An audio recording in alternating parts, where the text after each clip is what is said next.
Welcome to the Docs Who Lift podcast, where we distill and simplify the complexities of a healthy lifestyle, exercise, medicine, and weight loss. We're excited to bring you a podcast that's a prescription for clinical practice, scientific recommendations, and just real life. This is the Docs Who Lift podcast. Welcome back to the Docs Who Lift podcast. I'm your host, Dr. Spencer Nadolsky, and I got my co-host here. It's funny, in the little name it says, because I was in the same square with him last time. Spencer and Casey? Spencer and Casey. Doesn't matter. Nobody's watching this anyways. They're just listening. We got another special guest. Doctor, how do I say your last name? Pessah-Pollack. Pessah-Pollack. All right, I didn't want to screw it up. Dr. Rachel Pessah-Pollack. She's famous in the endocrinology world. She's a bone expert. Yeah. Thank you for having me here today. I'm excited to talk about one of my favorite topics. Good, because we wanted to talk about osteoporosis for a little bit. My brother, he's an endocrinologist. I do, of course, family medicine. I have to be aware of it, but it's nice to have a good expert on, because this is something that it's probably not on people's radar. They don't really feel it. They don't, unless somebody screens for it, they don't really know, or unless they have, a fracture of some sort, and then that's how they find out about it. But from a really high level, what is osteoporosis?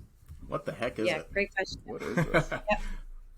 So osteoporosis is really weakened bone quality, and we see that in a few different ways. One is the way that you actually mentioned, which is a fracture, which is what we all identify as osteoporosis. You break a bone, and then that kind of brings you to the diagnosis. But osteoporosis is a silent disease. And what I mean by that is a lot of my patients don't even consider that they have osteoporosis because they don't feel anything. And so it's a diagnosis that we make based on something called a bone density scan, which is where we're really getting your bone mineral density score, and we're comparing it to young people. And so you may have your, a family physician, endocrinologist recommends getting a screening bone density scan. And based on where you fall on that bone density scan compared to somebody else who's younger, we determine if you have osteoporosis. But I really loved what you said initially, which is that people don't feel osteoporosis unless they break something. And it's different than when you actually are symptomatic. So when you have symptoms, you know that you want to get screened for something. But this is a silent disease, but so super important, because if you have a fracture, really can affect your quality of life and has an association with death depending on what the fracture is. Yeah. So what are the recommendations right now? So how do we even know, when should we start looking for this? Yeah. Yes, that's a great question. And what are the risk factors? I guess we'll get into contribute that. to it. After, when do we start looking for this, and then what are the risk factors? Let's talk about risk factors first. Who's at risk for this? Sure. So we know when women go through menopause, they have low estrogen levels, and so that puts them at risk for bone loss. So postmenopausal women are at increased risk for bone loss. As you get older, that risk for bone loss and fractures goes up. So those populations, increasing age as well as after menopause, are risk factors in themselves. Then we have a whole other group of all different types of people that are at risk for bone loss. So, for example, if you have men that have low testosterone levels for an extended period of time, that can have an effect on the bones. High calcium levels, women may have what we call primary hyperparathyroidism. That's a calcium level that's been high with a high parathyroid level. That can cause bone loss. Also, if you have undiagnosed celiac disease. So, one of the ways that I tend to make the diagnosis of celiac disease is when I have patients that have an undiagnosed anemia and vitamin D deficiency, and then you start working them up and you find out they actually have celiac disease as the cause of their osteoporosis. Extra alcohol use, high caffeine use, inadequate nutrition. So I know both of you are very involved with nutrition. If you're not getting enough calcium and vitamin D, that can also put you at risk for bone loss. What about body weight, kind of the very thin versus overweight, obesity? We talk about obesity on here all the time, but what are those correlations? Yeah. So we consider within the ACE postmenopausal osteoporosis guidelines, which we put out an update in 2020, we really consider a lower BMI. So in general, less than 23 to be considered a risk factor for bone loss and osteoporosis. We also know if you've had a long history of an eating disorder, anorexia, that can increase your risk for osteoporosis as well. And by the way, on the extreme, or the unusual situation where you have a patient that has Cushing's disease, where they're associated with significant weight gain, that's also associated with osteoporosis and fractures. Now, Yeah, I've we'll have to also get into seen my little case study as well. Well, I'll tell you about that. You know, historically, people are under the impression that even like obesity or just higher BMI is helpful for bones, which historically was once thought. But now I've seen a lot of literature. We're learning that obesity, especially like obesity and metabolic disease, like type 2 diabetes, increases risk of fracture risk, maybe osteoporosis, or at least reduced bone quality and fracture risk. Do you have any thoughts on that? So you're specifically, I'm sorry, I lost you on my camera here. Well, you don't have to see me. Can you Like, hear him? Yeah, can you hear me? He looks like a bum. That's all you need to know. I just don't know where that camera went. Okay. Like, so type 2 diabetes, I've seen a lot of, with type 2 diabetes, that, as opposed to obesity being protective, actually some nuanced thoughts on adverse bone quality and fracture risk with obesity, especially like with type 2 diabetes. Yeah. So I've actually seen some recommendations that when you're calculating out a FRAC score, which is a risk of fracture, that you can use the FRAC score as you can actually substitute in to have diabetes as a placeholder, because when you do a FRAC score, it does not actually calculate out if you have an increased risk of fracture with diabetes. And we know that the bone quality is impaired in type 2 diabetes. And some people actually recommend doing additional imaging called the TBS score to get a better sense of the bone quality with diabetes patients. Okay, so I would agree with you. I think we're often maybe falsely reassured that the BMD is normal in patients that have obesity, but we know that they actually are at higher risk, especially if they have type 2 diabetes. So that brings us in. So then how do you screen? When should you start screening? How does that all work? Talk about the FRAC score, all that. What's your approach here? Yeah, sure. So, the current recommendations are really that once you're in your 60s that you start screening for osteoporosis. I have to say within my practice, I tend to see people that are at higher risk. So I'm typically screening earlier. But you're really you should be judging whether or not a patient warrants a bone density at 50 years old based on their risk factors. So for example, if you know that there's somebody that they have a low BMI, they have a family history of osteoporosis, they've had a personal fracture before, or if they have inadequate nutrition, those are people I would start screening sooner than the 65 years of age. And with that, you would be getting a bone density scan. Now, I do really want to bring up the point, and I know you both have dealt with this too. Patients with osteopenia kind of think that they're in the clear, and they're really not. We know most fractures actually occur in patients with osteopenia, not osteoporosis. So that is really where we should be focusing a large amount of our efforts. So osteopenia, again, is a diagnosis based on a bone mineral density scan, T-score, if you're familiar with that term. So a T-score is really a standard deviation difference, meaning a difference between you compared to younger patients. And we calculate it out by a number. When you hit that number, negative 2.5, that's considered osteoporosis. Normal is actually -1 or lower. So meaning that it's near the normal range. And then between -1 and negative 2.5, that's osteopenia. So these are people that may not have broken anything. They are in a normal they're in a lower bone mass range than osteoporosis, but they're at a high risk for fracture. So we create this score. We calculate something called a FRAC score. And that score, if it reaches a certain threshold, we recommend treatment. So for example, you can go to your doctor says, you have osteopenia, but I think your risk for breaking a bone is really high and you actually need to go on bone medication, even though you don't have technically osteoporosis. So here's a question for you. And based on, and I think our ACE guidelines that, by the way, for anybody who noticed, she said we put it out. She was one of the authors on several of the recent updated ACE guidelines. I think, at least I do this, and I think our guidelines say, but I know there's some semantic controversy out there. If someone has low bone density, osteopenia, and they have an elevated FRAC score, so they have an elevated fracture risk, because osteoporosis, we always say it's a clinical diagnosis, right? If you have a fracture, you have osteoporosis in that situation. So if you have a high FRAC score and your risk is such that you deserve treatment, do you call that osteoporosis? Because I think our guidelines sort of tell us to do so. So that's what I do. I just kind of explain that to patients, and I also explain it in such a way that they're kind of used to also the cardiovascular risk scoring, like to use, to treat with statins to reduce the risk. And I kind of use that as an analogy just because I think they're more familiar with that. Does that sound right to you? Yeah, I'll often say osteopenia with high fracture risk. So specifically, if that risk over is, you calculate out a FRAX score, it gives you a risk over 10 years. If that risk is 20% of any major fracture or above 3% of a hip fracture, then you're really at that threshold that you should be treating these patients. And so I'll tell them, that you have osteopenia with high fracture risk and that you should be on bone treatment. But within the guidelines, we do recommend 2 different ways that you can actually make that diagnosis. So one way is with that T-score of negative 2.5 or lower at any site.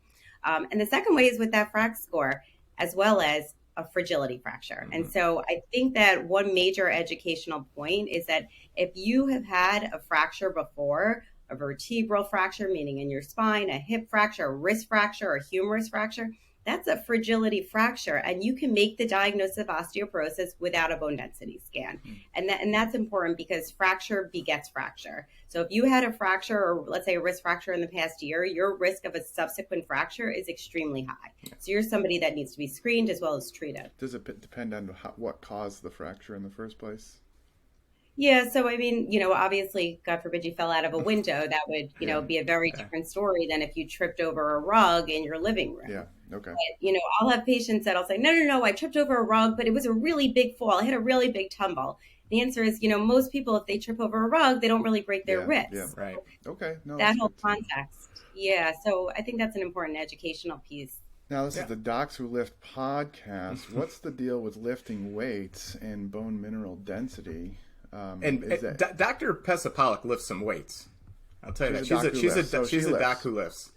Absolutely. I exercise. That's very true. Very true.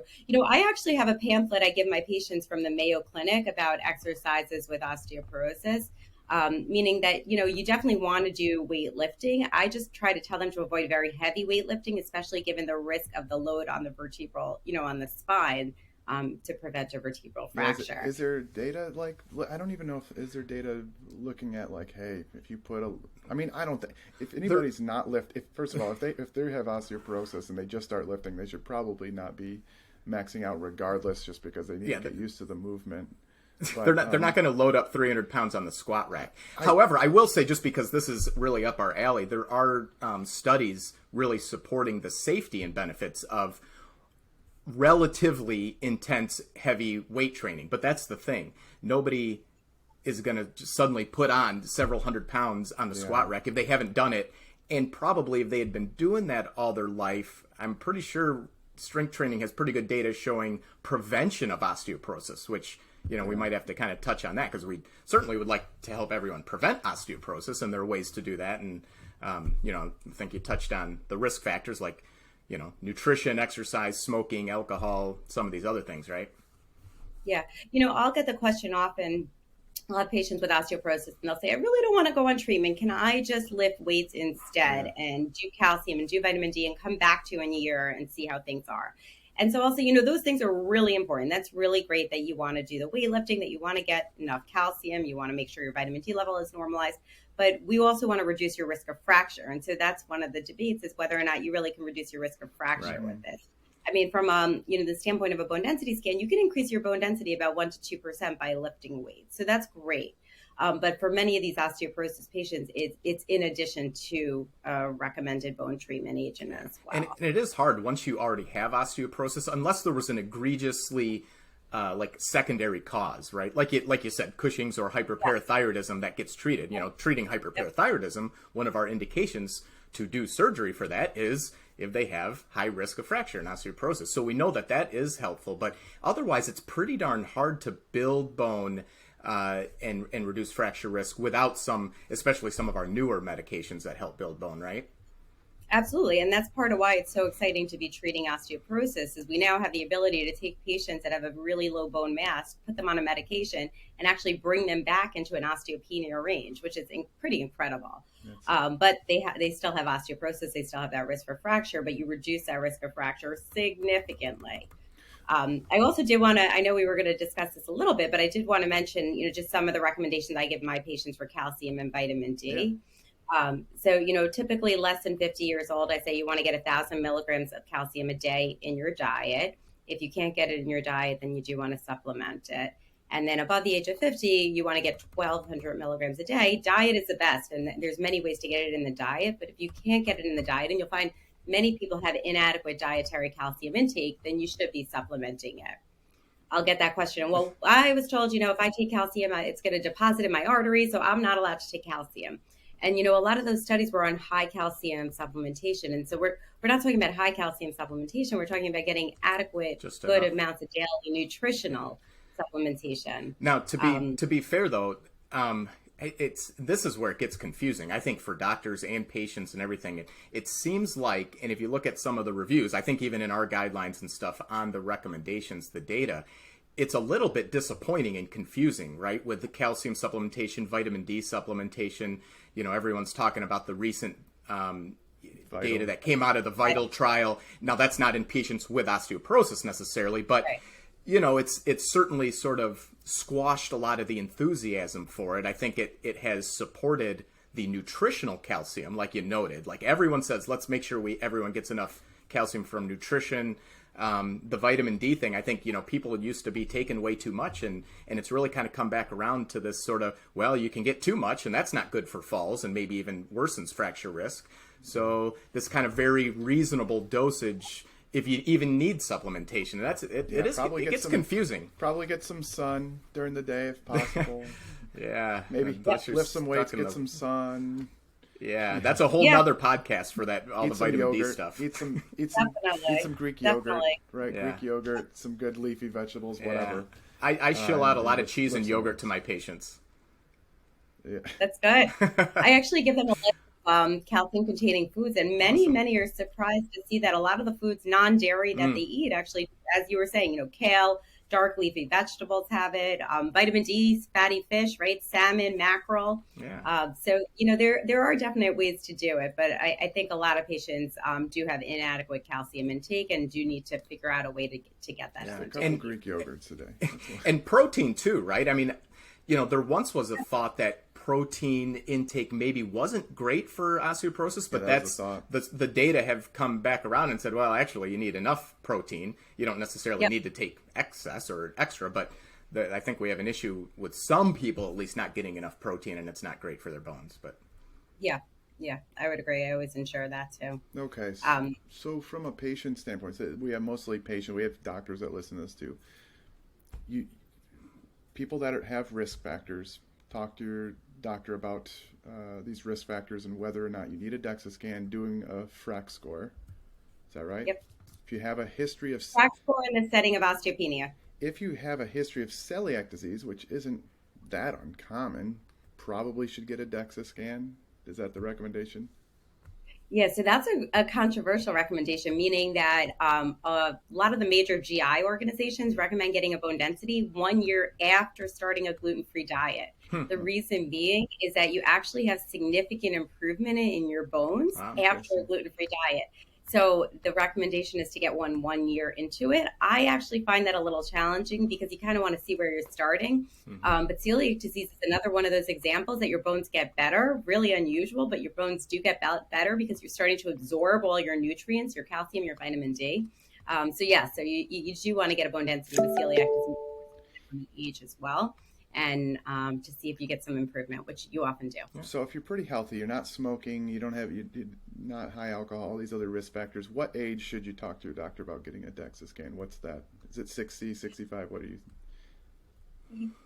Yeah, I mean, technically, I think a lot of the organizations say 60, 65, but, we say with AIDS, we say, around the age of 50, if you have risk factors, then you should consider getting a bone density scan, especially after postmenopausal. For example, if you're having height loss, right? Height loss can be signs of an undiagnosed vertebral compression fracture. And I pick up compression fractures all the time that patients are asymptomatic with. So if you have somebody who says that they've lost height over the past few years, or, if you know for sure that they've had inadequate nutrition, those risk factors that we talked about, I think starting around the age of 50 would be reasonable. At least that's what I do in my practice.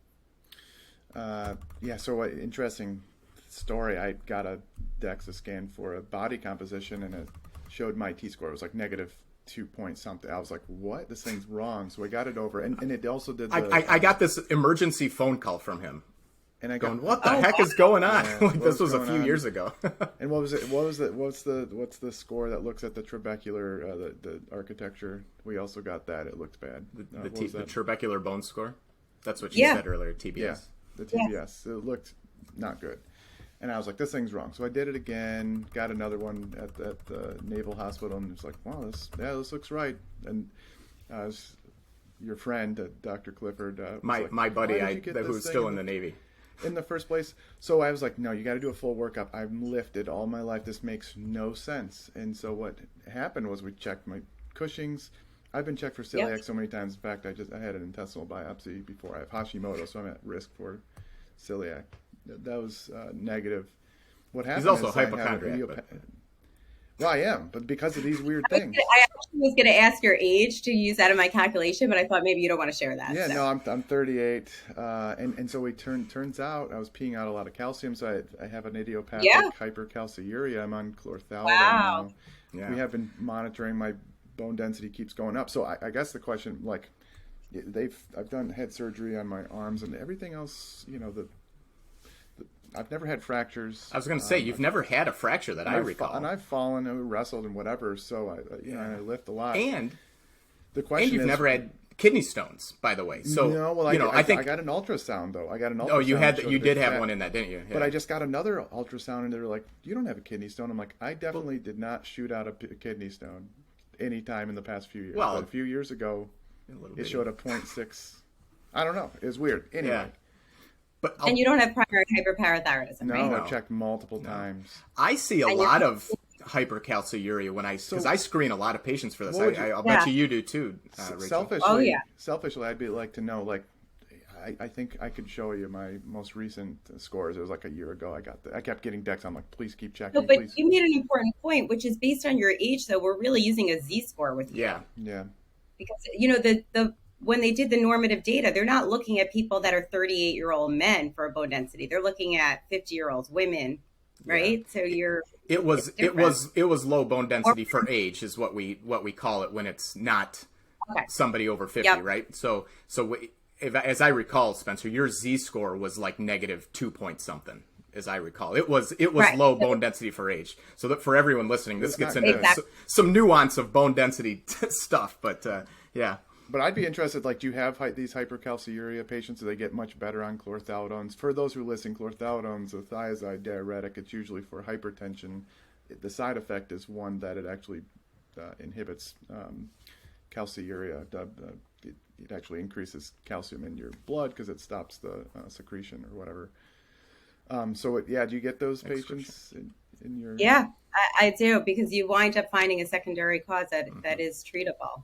I also always make sure that they're not dumping too much sodium into their urine whenever you have somebody with hypercalciuria, because that can also impact your assessment of it. So I don't know if they check the urine sodium. Yeah, we did a bunch of things. I'm taking potassium citrate as well, just because of the chlorthalidone now. Yeah. But have you seen improvement with the chlorthalidone treatments, or do you need to put these people on bisphosphonates? They do definitely have improvement. I often find, simultaneously I'm treating their osteoporosis, but you're young, I'd like to see what you do with follow-up on this. Well, if I get a pressure, I'm sending I'm suing you. I'm just kidding. It's a little different for you, because like she said, a lot of our patients that get referred to us are all, they have osteoporosis. They're of the age of osteoporosis. They're postmenopausal. We happen to diagnose this underlying secondary cause, but then they're still getting the other treatment. When we see people like you, where it's like, we're really looking for a secondary cause because you are not someone who's at risk. I was like, that's where we see the most benefit, I think. I mean, I do get relatively a lot of patients like this. I treat a lot of primary hypercalciuria. It seems like maybe I'm just looking for it a lot. Yes, me too. Definitely. Yeah, listen, it reminds me of, at the age of 5, I screened my daughter for celiac because my husband has celiac, and she came back positive, but asymptomatic. And I was like, why did I look? What was I looking for, right? And now you have a diagnosis. Yeah. But I think your case is a good one that you're going to be able to treat really. Yeah, that's what I'm hoping. Yeah. All right. Well, I think we need to do another podcast sometime on the treatments. On the treatment of, because I have to tell you, the treatments are so exciting. I think they get such a bad rap for, the potential joint issues and fracture. But I mean, to be able to treat osteoporosis now is a totally different ball game than Fosamax 10 years ago. Yeah, that's all we had before. It was like, take your Fosamax. Yeah. Well, and female hormone therapy, postmenopausal hormone therapy, we have, and that's come back around. We have more data on that. But you're right that they get a bad rap, and so out there, one, we have a bunch of quacks that try to scare patients away from good therapies, right? And then, but also the dentists often are like more scared of it than they should be. And I don't want to sound like an anti-dentite, like on Seinfeld. Remember the anti-dentites that they talk about? Anyways, all right, whatever. But if any dentists are listening, certainly. I think the next podcast will talk about therapies and hopefully reduce some of the maybe unwarranted fears, but acknowledging, the actual issues that are there, I suppose. Yeah, I think knowing the exact data as far as what the actual incidence is and how it increases with the amount of time you're on these medications, which is why we try to use it for a certain amount of time, reassess, go on a drug holiday. Not for Prolia, right? Not right. Well, We'll touch that on the next one because that I'll tell you that happens all the time too. You probably get tons of patients who get sent to you, and then and this happens with the agents that build bone too. For people listening, there are certain medications that you have to stay on and then follow up with a certain type of medication, and then one called Prolia that she just mentioned, or denosumab, that's an every 6-month subcutaneous shot. It turns out that you have to stay on that or do something different, because we've had people who come to us and they haven't been on it for a couple of years and they lost a lot of their bone density and their fracture risk came back. So, yeah. Yep. And we did find that there's an increased risk for rebound fractures when you do that. So that's why you can never stop that without talking to a doctor first. And on a final note with that, during COVID, I had many patients that unfortunately missed their doses and didn't contact because they just assumed they couldn't get to the doctor. So we're seeing this surge of rebound fractures as a result. So it's terrible. Yeah. So that message is so important. Absolutely. Okay. Well, I think this has been a good intro, basically, understanding the risk factors, understanding when to get screened. And I think we should probably do another podcast on then the treatment of, but I think this is a good one for looking into the prevention and looking for screening and the risk factors. So thank you, Dr. Pessah-Pollack. Thank you for having me. Thank you. I follow of you on social media. You're doing great. Thanks. Well, now you're going to be part of that. So you can. Yeah. Awesome. And we'll set one up for a follow-up one of these days in the near future. Very good. Yes, hope you all get some vitamin D from the sun today. Yes. With sunscreen. Sunscreen, too, mind you. All right. All right, hang on. This podcast is for entertainment and education and information purposes only. Remember, the physicians on this podcast are not your physician. It should not be considered professional or personalized medical advice. It should not be used to replace speaking with your physician or medical professional to discuss your specific health concerns. The topics discussed should not be used solely to diagnose or treat any condition. As a result, we are not responsible for any unwanted medical outcomes. The views and opinions discussed are of those of the host only and do not represent those of any other entities.